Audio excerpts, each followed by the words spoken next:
Nsem-Pii TV nie. Na won fanko obi ehobium. Na asembreman a atoyenchemi esi ewo ne mpesua so ade nsem bi ababetudwa abusua mesel se obeka me ho na ensem a anankomo a obi enene di ye no wososo wobetimu atibia enya asamketwa na wobeka ya 2024 parliamentary candidate ojima obuase atoyenchemi ya ekoso na wo hobi na abusua ensentwefo akọ ne maami fi na wo mo ne maami akodi nkomo na abusua areho na diato Ghana edie menyin ni da se Ghana yerebefi abusua ensem no edoso obi wone kwabena anase wo manhene kwabena asante ede ensem ahodo bebre aguho a yabobo ni nyina no na asrafo ensoso atimu akakopim owo bia yeho mokọ ene anopa 7 kroko a medoka sei afei eno mufiri ho edien ena asrafo yi ekokofaye ehun se nyina no obi amponsa atimu edi amana tifo abusua yeko na wososo koko TV na yeba Nsem-Pii TV yene tifo ebeto aso yebenya mamanyo afa wuti menka the talk obi fantastic na uwo brofo yedu ana sistia me no kase de baba be through opwase sistia me no kase oh okay na je ufri brofo yedu wa bedu boase me ko formena obi de tini okay anopana be de ko Samuel Abuaje 2024 NDC parliamentary candidate Obuasi East ne maami fie ewo boite na bikobru anopa no na nipa bebre ena na babechia ewo fie ho omo esu eboa eye maami no ewo ho eti no nyamre ne maami ni di nkomo ebisa de se ekwe ben en wo fa so a wate asem no nto se de da anopa no na o fie ena na wono so tene yete wo fam se helicopter dia ba hwe eye skama bufu edu wa kufu mentire nti ante ena be baba ko ye sofo efre de katre ne te apoade ka ho to mo de no confirmate aban ayare sabia nti wo de nchen hwe no ena ente wo be fie no no so aba no ena so de won tra no hwe apoade no nti ante ena petting cost sofo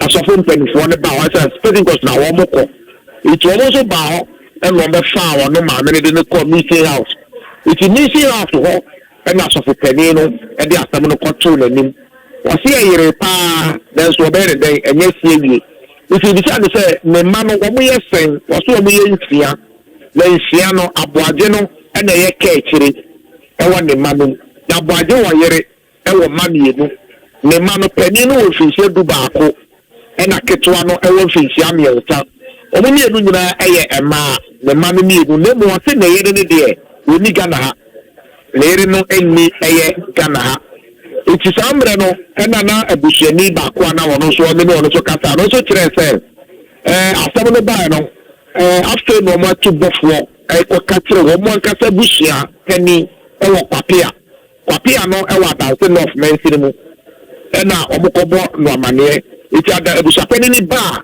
ansana omohudie omobeye eya anopa no nemu eye apoate no sese okokoye apan nipa e na apan so na suma no ansana question baba besi itu omo twen se apan mu penifo be ba omo nchen na de ho no omo so e de ababeto omo ni no ansana omohudie a omo ebeye efiri ho ene ye ko adanse traditional council eya adanse formana ehon na nanuma dance company for about the traditional council and omuso aye putupuru ensentro for istimu aye amamre ene amane etwenyan nyina ene akire se musuo anase british kete apo adanse na se efi aka adanse mai ni nyina ene se omubabeye omaya juma ewo oboase no so eka adanse nkonya no ho ensa ase no ho that's as kesi ya bebe si ewo sikama brofo do ho de a wo mu nim se ho nyina ya dance ti fi na be camp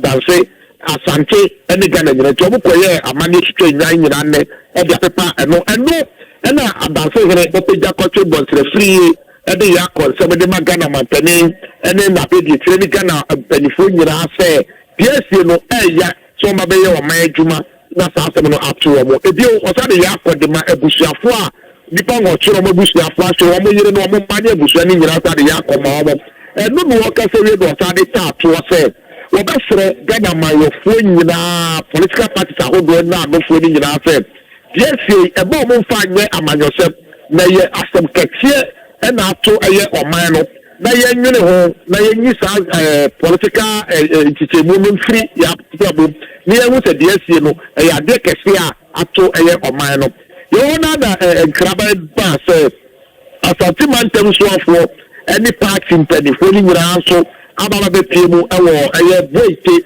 eye maame no efie ebe aboaje ne maame fie Satiman tell so for so eba no for say on the trajectory say omo di kai call Samuel Sapon efie ewo Kumase and omo dey hon the course nyira no and the couple na yere ene na bushafo ni bi ewo ho and na omo free way and omo pa eye oboase boite eye Ghana mapani asoma omo say PSA no omo meka nkyere eye wo omo say see ade aban soma omo so omo ma me no atrente mama be to omo ni ntia no omo be se omo officially say dey abani it omo de tutu bi e wo bia na kire no omo be abusua no aso ate omo free wo pe and omo so ni omo nko MMDC say what can say any MP say any mpanyfo go be brain party mpanyfo enyira na omo no omo ye den e ba e abusua fi na obi ye say wani e say ka kire na esu ene nyama e koso no na enye bete ebi omo sa eye sa de nyira wie na so ma de atudwa kire bi say omo kwa Asante Dwabeng na national vice chairman edema NDC Samuel Sapon wono so na busuafo ankasa na se busuapani ewo itisi omo fro oboase ko Dwabeng honso na omo kwakose eye Samuel Sapon so busua na nka busuapani ankasa na busuafo se dia ato eye womo so eneti obi se se dia ba ni na no pa na ka so wo tie mo oboase East Tuka ho na NDC omo office wo na nipa pi also ene babe board on for wa omo de chair regional minister ne mpanyfo omo ba ya ansa na omo akopie mu ewo boite eye abusuafe nti obi sa ya dia ehie nemo amafai soja fo ni bi asai ko eye first brufu edo kama brufu edo so omo kwakohwe omo kire se adie bi ewo helicopter no partano and information dia omo epebia no omo tini ehu na ade da no mo ehu ntienne omo ka ko se omo kwa ko hwe na se tia de enim se bia omo afiri ho aba so omo ehu ana so omo ye ehu ne de omo nye onemo obi mi sabra betika kra ebe e ko pie mu ewo Adanse traditional council no na no to safre ahense wo sikaman ede brofi edo ho emo mo nyira aba ho ema emrantie no omo kokko emo efu mu ho ansa na asem ni esi o foles ni mu no omo so be po amane no de esi omo hu ye nyira e de kire na nanom awa hinfie ho ema dabanom so da omo ase so omo timi nya kokodro gina Adanse anemu eye sanka omo kwakopoa na omo yi omo afiri atrentem no na so eganinti omo ntini anyi omo adibisa esi omo sampo aye ejira sesa nipa emu na ase ni nyina de boa mpanyfo ansa na omo de omo ba no omo so da omo ase ekire omo nya kokodro gina Adanse omo se abasobo so omo bo omo abaso tira na no se mrepem no omo si atan kofo no so de ota Adanse man eye de ma omo so no omo etini aye to bi so bi sa ye de a de enne apobo na metini abo ewo de atrente ma to o man Ghana eye eneda ewo sikama brofo de wa krofo mensiri mo no eno na media to wani. Wow. I think that's very comprehensive. Inti no menyo ye beda se bibia ne wo se ye san ba ho biwa ye beba ho why that's papa panyami shrow. And one thing I was a Ghana for nyina ehu, and I think as much as I was say nyina yesu and all of that no ye response to disasters ye rescue response ne ade na ewo mote. And I say this because aircraft be any accident, the most important thing in that aircraft a black box no. If for more any black box no the recorder your sign from flight data recorder. It is said aeroplane more aeroplane no need technical eye baby ebo but be technical eye be any baby say plane no eto from na yenya sa black box na a recorded cockpit conversation in Tibia and say we Adiani Baba Besino. Na pilot you need din komo bi umia ha we dey ayira we ayira sam komo ni be recorded na asaso capture flight data very critical to investigations ni nyinara enti how anioma ekoi soldier for say eno mo hu enti na eno masia ko obi no said e be hwe so mbetimi ehu but sometimes nipa ebia e rush ekosin no immediately no ahopopro obi kwa hu said that baby no afa e dey ato obi na akọ compromising investigations ni nyinara and it's something we all have to take cognizance of here papa sa black box ye hu a ebeboa investigations no kwan bebre na so we say obi black box in helicopter will record pilot conversations prior to the accident. Obi, good afternoon. Normally found in civilian aircraft, not sure of military aircraft. In fact, in military aircraft, I'm told say no so e be a woman in this particular aircraft they are omokoi soldier for no or say omope black box no. I think my main kind program of activities no assemblyman.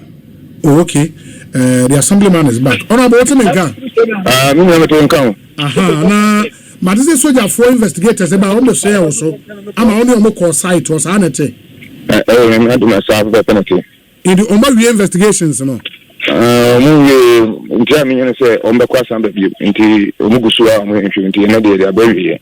I know the nobody about you. And I think if you are oh, okay. Okay, now yet is almost share black box be near the only omujina hono ma who so black box mo. Oh, Omugusu yi na no you na doso. Na doso. To me who say ni miss me na so benten. Oh, okay. In the end almost spend about how many hours or site oh? Oh, you call on about 7 o'clock. I feel na my ever. Hey. Call 7. Wow. And that is on my juma and I still almost say on be say about hobby.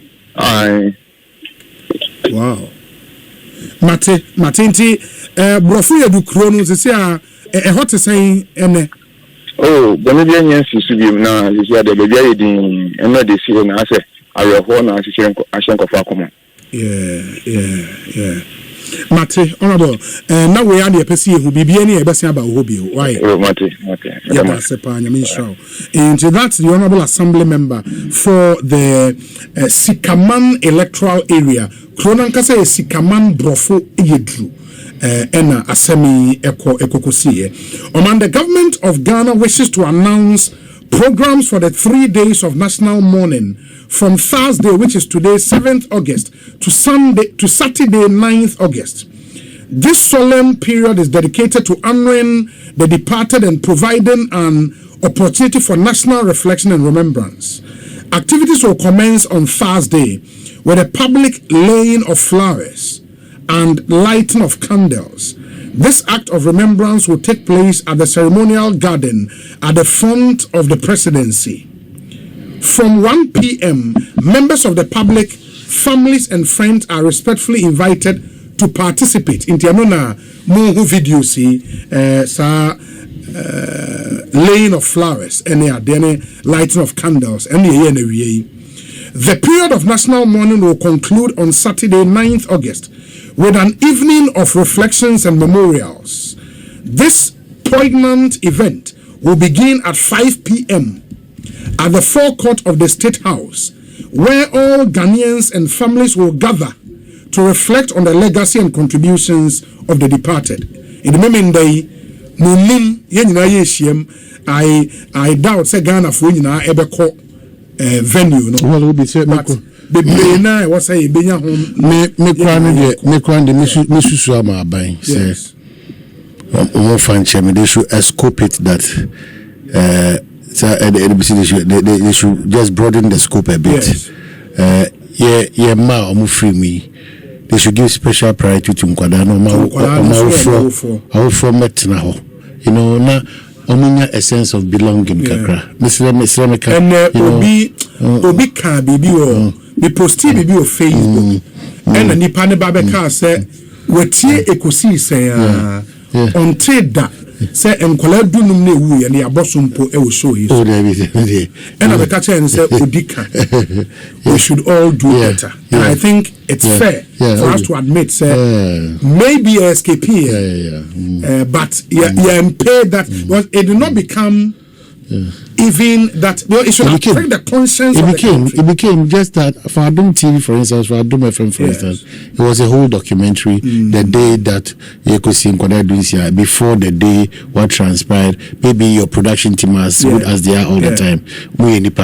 So it's not wrong when you move away from a lane and you have been redirected to that lane for a good cause. So clearly, but I think even to make it, the American say when you take, of course, when you're two cabinet ministers, and the approach may be different, but that. And that national governmental attention, maybe I think that's where the person was coming from. Well, maybe. See, it has always been that. The times are changed. That's why I don't want us to go really deep in the conversation. And say up to date. What's the bold statement from the Ministry of Education, from maybe from transport? And if I go all these people, we sum it up by saying a certain recklessness on all of us has brought us this far.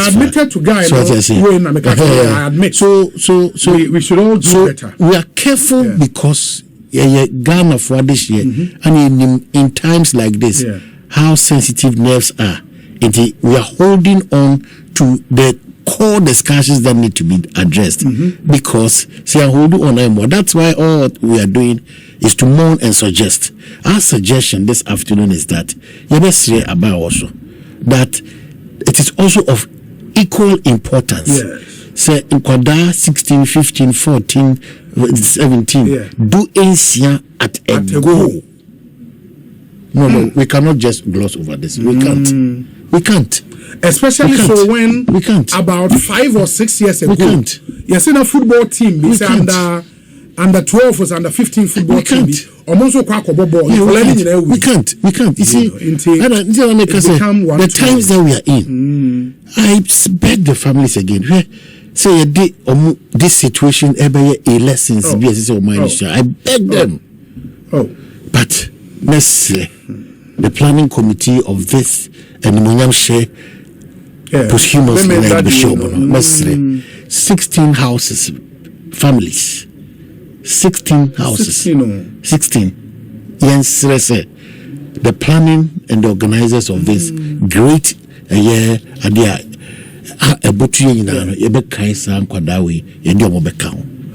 Now at least that sense of belonging, relevance, patriotism, a certain wound to be.